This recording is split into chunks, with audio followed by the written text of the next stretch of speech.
केंद्र सरकारनं कांद्यावरील निर्यात शुल्क कमी केलं, परंतु हे निर्यात शुल्क कमी केल्यानंतर शेतकरी संघटनेनं काही प्रश्न उपस्थित केले। याच विषयी बोलण्यासाठी आपल्यासोबत शेतकरी संघटनेचे पश्चिम महाराष्ट्राचे अध्यक्ष पांडुरंग रायते आपल्यासोबत आहेत। खरं तर शेतकऱ्यांनी आनंद व्यक्त करण्याचं गरजेचं असताना तुम्ही काही प्रश्न उपस्थित करतायत, नेमके काय प्रश्न आहेत? त्याच्यावर आमच्या तुकोबा महाराजांचं एक चांगलं उदाहरण आहे। भुकेल्याला नाही अन्न, मेल्यावरी पिंडदान। म्हणजे आता ही सरकारची जी भूमिका आहे ना, ही शेतकरी मेल्यानंतरची चालू आहे। मुळात आमचं हे मत आहे की कांदा इसेन्शियल कमिटी ऍक्टमध्ये घातलाच का? आवश्यक वस्तू कायद्यात कांद्याची गरज होती का? कांदा करून कोण मेलं का? जसं मध्यंतरी कोविड काळामध्ये रेडिसिमिवरची इंजेक्शनची गरज असायची, ते आवश्यक होतं। आता बऱ्यापैकी आपण बघितलं, जैन समाजातील, मारवाड समाजातील लोक कांदा खात नाहीत, कांदा वर्ज्य आहे त्यांना। म्हणजे आवश्यक वस्तूत कांदा ठेवायची गरजच नाही। आणि दुसरी गोष्ट अशी की कांद्यावर ज्या अर्थी तुम्ही निर्यात मूल्य कमी करताय, त्या अर्थी आतापर्यंत तुम्ही आमच्या कांद्याच्या शेतकऱ्याची लूटच केली ना। आमचा कांदा उत्पादक शेतकऱ्याचा प्रति किलो कांदा उत्पादन खर्च किती होतो हे कधी बघितलंय का? आमच्या आज्यांनी ज्या दरात कांदा खरेदी केला, विकला, त्याच दरात आता नातो विकतोय कांदा। म्हणजे आमची शोकांतिका कोणीच कधी बघितलेलं नाही। आणि हे फक्त नुसतं कांदा पिकापुरतंच नाही, प्रत्येक पिकामध्ये सरकारची जी भूमिका आहे ती शेतकरी विरोधी आहे। आता शेतकरी विरोधी भूमिका सरकार का घेत आहे, ह्यांना काय अधिकार आहे? तर ह्याचं उत्तर जर शोधायचं झालं तर ह्याचं उत्तर आहे 1955चा जो आवश्यक वस्तू कायदा आहे, तो कायदा। आता हा कायदा कधी निर्माण झाला, कशाचा आधार घेतला? तर आता बऱ्यापैकी आपण बघतोय की चळवळीतले लोक म्हणतात की घटनेला धक्का लागून देणार नाही, घटनेला टाच लागून देणार नाही, घटनेच्या बाबतीत आम्ही कुठलंच ऐकून घेणार नाही। आता राहिली का खरी घटना? मुद्दा ही तुम्ही गंभीर आरोप करताय। आहेच, वस्तुस्थितीला आहे आणि त्याच्यात तुम्हाला पुरावे देण्यासारखे आहे। मुळात डॉक्टर बाबासाहेब आंबेडकरांनी जी घटना ह्या देशाला दिली, ती घटना 8 परिशिष्टाची होती। 18 जून 1951ला पहिली घटना दुरुस्ती झाली, त्याच्यामध्ये 9वं परिशिष्ट जोडलं गेलं आणि 9व्या परिशिष्टामध्ये इसेन्शियल कमिटी ऍक्ट सारखा कायदा असेल, स्पेशल इकॉनॉमिक झोन सारखा कायदा असेल, इलेक्ट्रिसिटी ऍक्ट कायदा असेल, अनेक सहकारातले अनेक कायदे असतील, हे सगळे कायदे झाले ते शेड्यूल 9 मध्ये झाले। आणि या शेड्यूल 9चा दुरुपयोग तत्कालीन सरकारने तर केलाच केला। त्याच्यानंतर जी सरकार बदलली त्यांनी देखील बेमालूमपणे ह्या कायद्याचा आधार घेतला आणि शेतकऱ्यांना मेटाकुटीला आणला। शेतकऱ्यांच्या आज 3 लाख शेतकऱ्यांच्या देशभरात आत्महत्या झाल्या, परंतु ह्यावर सत्ताधारी आणि विरोधक यांना अजिबात गांभीर्य नाही। ह्याचं कारण काय? तर हे शेतकऱ्याचीच पोरं आहेत, परंतु तिथं जी कलम कसाईपणा जे झाला, महात्मा ज्योतिबा फुलेंनी चांगलं उदाहरण सांगितलं की एक कसाई कमीत कमी एका बोकडाला मारू शकतो, परंतु जर एखाद्याने कलम पेन जर चुकीच्या पद्धतीने फिरवला तर त्याच्यात लाखो लोकांचा जीव जाऊ शकतो। आणि तीच गोष्ट पंडित जवाहरलाल नेहरूंनी घटना दुरुस्ती करताना केली आणि त्याची फळं आज आम्ही शेतकरी आजही भोगतोय। 20% कांद्यावरचं निर्यात शुल्क कमी केलं म्हणजे ह्याचा अर्थ विचार करा की व्यापाऱ्यांनी काय दराने कांदा खरेदी करायचा। आज भारतामध्ये एकूण किती कांदा तयार झालाय, त्याच्यातला खाऊ गिरायकाला किती कांदा जाणार आहे आणि ह्याच्यातला किती कांदा प्रक्रिया उद्योगासाठी जाणार आहे। आता तसं बघायला गेलं तर चोरडियासारख्या काही कंपन्या आहेत, ह्यांना बेमालूमपणे नफा कमावण्याचं सरकारने हत्यार दिलेलं आहे। मध्यंतरी तुम्ही बघितलं असेल की एकीकडं शेतकऱ्यांचं जे निर्यात शुल्क कमी झाल्यामुळे शेतकऱ्यांना फायदा नाही होणार असं तुम्हाला वाटत? अजिबात नाही। मेलेल्या माणसाला सलाईन देऊन काय उपयोग आहे? मुळात आम्ही शेतकरी आता सध्या मेलेलो आहे। आम्हाला इसेन्शियल कमिटी ऍक्टमध्ये कांदा हे पीक आहे। आज तुम्ही कांद्यावरची 20% ही कमी करताय, उद्या परत तुम्ही मिनिमम एक्सपोर्ट प्राइस हा एक नवीनच पॅंतर आहे केंद्र सरकारचा।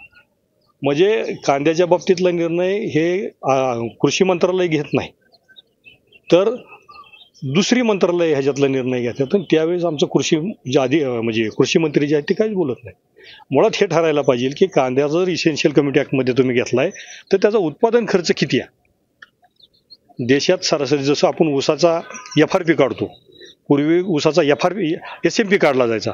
SMP काढताना काय लॉजिक आहे, आता तेही पाळलं जात नाही, हे वास्तव आहे। आज जर बघितलं तुम्ही ऊसाच्या बाबतीत तर 352 रुपये 2.5 एकराचा बियाण्याचा खर्च सरकार धरतंय।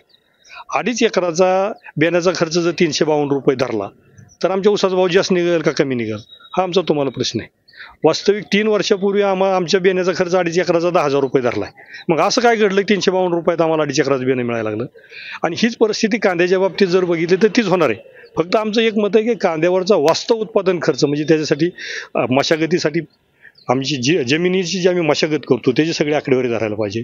त्याच्यात आम्ही जी काही रासायनिक खतं टाकतोय, त्याचबरोबर आम्ही काय सेंद्रिय खतं टाकतोय, त्याचबरोबर आम्ही जे काय खर्च करतोय, बांगलणीचा खर्च असेल, लावणीचा खर्च असेल, हा सगळा धरून मग त्याचा उत्पादन खर्च काढला पाहिजे आणि मग त्याच्यावर तुम्ही उत्पादन खर्च धरला पाहिजे आणि मग ती आधारभूत किंमत असणार आहे. दुर्दैव आमचं हे आहे की बटाट्यासारखं पीक, कांद्यासारखं पीक आवश्यक वस्तू कायद्यात धरलंय, परंतु त्याचा भाव मात्र सरकारने अद्यापर्यंत कधीही काढलेला नाही. आणि एका बाजूला आता बघितलं, परवा अमोल कोल्हे लोकसभेत बोलले, परंतु बोलत असताना सख्या आईचं प्रेम आणि सावत्राईचं प्रेम हे जसा फरक असतो तोच फरक आम्हाला त्या भाषणातून दिसत होता. वास्तविक अमोल कोल्ह्यांनी कांद्याचा उत्पादन खर्च किती हा राहुरी कृषी विद्यापीठ असेल किंवा वेगवेगळ्या राज्यात ज्या राज्यात कांदा उत्पादन होतो तिथली आकडेवारी काढायला पाहिजे आणि ती वास्तव आहे का ही शेतकऱ्यांमध्ये एकदा तपासली पाहिजे आणि मग खरं आमचं कायमस्वरूपी दुखणं निघा. आणि हे जर दुखणं सरकारला काढता येत नसेल तर सरकारने खुली अर्थव्यवस्था स्वीकारली पाहिजे. आम्ही जसं कोथिंबीरीची पेंडी कधी बाजारात 50 रुपयाला विकतो, कधी 10 रुपयाला कधी विकतो आणि कधी आम्ही बाजारात कोथिंबीरीची पेंडी टाकून येतो, परंतु कोथिंबीर उत्पादक शेतकरी कधीही रडला नाही. कारण कधी त्यांनी 50 रुपये बी घेतलेले असतात, कधी त्यांनी 10 रुपये बी घेतलेले असतात. तशी अवस्था आमच्या कांद्याच्या ह्याच्यात आली. मग एकदा आम्हाला जर आंतरराष्ट्रीय बाजारपेठेमध्ये जर 200 आणि 250 रुपये किलोने जर कांदा जात असेल तर एकदा जाऊ द्या ना आमचा कांदा आंतरराष्ट्रीय बाजारपेठेत. मग तुम्ही आम्हाला कोणत्याही कुबड्या देऊ नका. पीक विमा आणि हे ह्याच्यात जी तुम्ही जी तासनतास भाषणं करताय आणि गप्पा ठोकताय, ह्या कुबड्या आम्हाला गरजच नाही. सूट सबसिडीचं नाही काम, आम्हाला पाहिजे घामाचं दाम. ही शरद जोशींची भूमिका आज बी गरजेची आहे. मी परवाच्या एका सिरियलमध्ये बघितलं की मोहनजोदडो काळात सुद्धा मोहनजोदडो एक पिक्चर निघाला, त्याच्यात सुद्धा त्या तत्कालीन राजाने मोठ्या प्रमाणावर शेतकऱ्यांवर कर लावला आणि शेतकऱ्यांवर कर लावत असताना इतरांनी त्याला दुजोरा दिला कर लावण्याला. फक्त एका शेतकऱ्यांनी सारवण नावाचा एक शेतकरी दाखवला त्याच्यात आणि त्या प्रमुखाने त्याला विरोध केला. आज बी तीच अवस्था आहे. इतर उद्योजक शेतकऱ्यांना कधीही मदतीला येणार आणि दुसऱ्या बाजूला महागाई झाली म्हणून ठोठा बोंबलतात. म्हणजे तुम्ही कुणाचं खाताय, कुणी उत्पादन खर्च काय ही एकदा बघा आणि मग ठरवा. नाहीतर एक दिवस आपल्याला फक्त आयात मालावर जगायची वेळ येईल आणि आयात मालावर किती कुणी लुटेल ह्याचं काय सांगता येणार नाही. तुम्ही सातत्यानं उल्लेख करता की कांद्याचं उत्पादन खर्च बघा, कांद्याचं उत्पादन खर्च बघा. साधारणतः किती कांद्याला खर्च येतो? माझं तर सरळ मत आहे की आजच्या मितीला कांद्याचं उत्पादन खर्च 30 ते 35 रुपयापेक्षा जास्त असणार आहे आणि त्याच्यावर जर नफा धरला तर आमचा कांदा कमीत कमी 50 रुपये किलोने जायला पाहिजे. आणि जर 2,500ला जर गुणी आमची जायला लागली तर आम्हाला शेतकऱ्यांना वीज बिल माफीची गरज नाही, तुमच्या पीक विम्याची गरज नाही आणि तुम्ही आम्हाला अनुदानासाठी लाईनीत बी कुठं बोलवू नका. सातत्यानं अशी चर्चा होती की शेतकरी संघटनेची मागणी कायम अवास्तव असते. एकीकडे कांदा तुम्ही असं म्हणता आहात की 20% इतक्या वर्ष म्हणजे साधारणतः 2 वर्ष झाली की निर्यात शुल्क लावलं होतं, त्याच्यामुळे कांद्या म्हणजे ती कमी करा मागणी होत होती, परंतु आता कमी झाला तरी देखील तुमची अशी तुम्हाला क्लिअर करतो विषय की 1980 सालची जर भाव पातळी बघितली तर आम्ही 2 क्विंटल डाळ विकल्यानंतर 1 तोळा सोनं घेत होतो.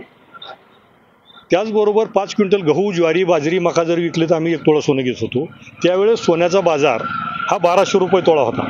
आज सोनं 90,000ला जरी गेलंय तरी कोण महाग झालंय म्हणा नाही. पूर्वी आमचा शेतकरी शेतमाल विकला तर बाजारपेठेत जाऊन किडूक मिडूक सोनं बायकोला खरेदी करत होता. आता मी तुम्हाला चॅलेंज देऊन सांगतो, ज्याचं पोट फक्त शेतीवर चालतंय असा शेतकरी फक्त सराफाच्या लाईनीला उभा राहिलेला मला दाखवा.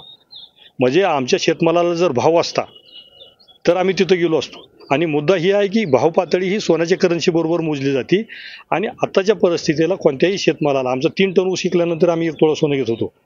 मग आता आम्ही ऊसाला भाव तर 30,000 रुपये टन मागितलेला नाही. आमची मागणी कधीही अवास्तव नाही, अर्थशास्त्राला धरू नये. फक्त आता ऐकणाऱ्यांनी खरं ऐकायचं का बरं ऐकायचं ही आता वेळ आलेली. कांद्याच्या संदर्भात तुमची मागणी काय, आता काय केलं पाहिजे? आमचं मत आहे सरकार जी उराव बसलंय ना त्यांनी आता उठाव. आता सरकारने आमच्यासाठी काय करायची गरज नाही. आंतरराष्ट्रीय बाजारपेठेत आमच्या कांद्याला चांगली मागणी आहे. आमच्या भारतीय कांद्यामध्ये किंवा नाशिकचा कांदा जर तुम्ही स्पेसिफिक जर खाल्ला तर त्याच्यात अक्षरशः खोबरं खाल्ल्यागत ती कांदा लागतो. आणि कांदा खाणं म्हणजे कोणाचं काम नाही, वीरपुरुषाचं काम आहे. म्हणजे आता आपण डॉक्टरला सुद्धा बघतो की डॉक्टर सांगतात की कांदा खा, तुमच्या शरीराला चांगला आहे. म्हणजे आता ज्यांनी त्यांनी ठरवायचं की वीरपुरुष होण्यासाठी कांदा किती गरजेचा आहे आणि आखाती देशामध्ये आपल्या कांद्याला फार मोठी मागणी, ह्याचा विचार करता कांदा उत्पादन आणखीन वाढू शकतं. आणि कांदा म्हणजे आपल्या देशातला तयार होत असलेला कांदा आणि जागतिक बाजारपेठेतली असलेली मागणी ह्याचा जर विचार केला तर आपण आणखीन उत्पादन वाढवलं पाहिजे. भारतीय बाजारपेठेतल्या हर एक वस्तू आंतरराष्ट्रीय बाजारपेठेत गेली पाहिजे. आणि आंतरराष्ट्रीय बाजारपेठेतला ज्या पद्धतीने आम्ही जी निविष्ठ वापरतो शेतीधंद्यामध्ये, रासायनिक खतं असतील, इलेक्ट्रिकच्या साधनं असतील, त्याचबरोबर आम्ही मेहनतीसाठी ट्रॅक्टर वापरतो. डिझेल काय भारतातलं आहे का? आंतरराष्ट्रीय बाजारपेठेतलं डिझेल वापरून आम्ही इथलं शेतमाल तयार करतोय. तर आम्हाला आमच्या शेतमालाला भावसुद्धा आंतरराष्ट्रीय बाजारपेठेतला मिळायला पाहिजे. सरकारचं अभिनंदन करते का 20% निर्यात शुल्क कमी केल्यानं? सरकार जर लुटारू असेल तर अशा लुटारू सरकारचं अभिनंदन का करायचं? आपण तीव्रपणे विरोध करणं हे आपलं काम आहे आणि तो आम्ही करत राहणार. की तुम्हाला आशा वाटते की कांदा आता तरी कांद्याच्या किमती वाढेल, शेतकरी सुखावेल? जोपर्यंत आमच्या शेतकऱ्यांमध्ये रिअल रिप्रेझेंटेटिव्ह राज्यात किंवा केंद्र सरकारमध्ये जात नाही आणि खरा प्रश्न मांडत नाही, तोपर्यंत आमची ही शोकांतिका अशीच राहील असं मला वाटतं. तरी होते ॲडव्होकेट पांडुरंग रायते, त्यांनी आपली भूमिका मांडली. यातून मतितार्थ काय घ्यायचा हा प्रेक्षकांनी ठरवायचंय. कॅमेरा पर्सन धीरज सह जयदीप भगत, एबीपी माझा, इंदापूर. एबीपी माझा, उघडा डोळे बघा नीट.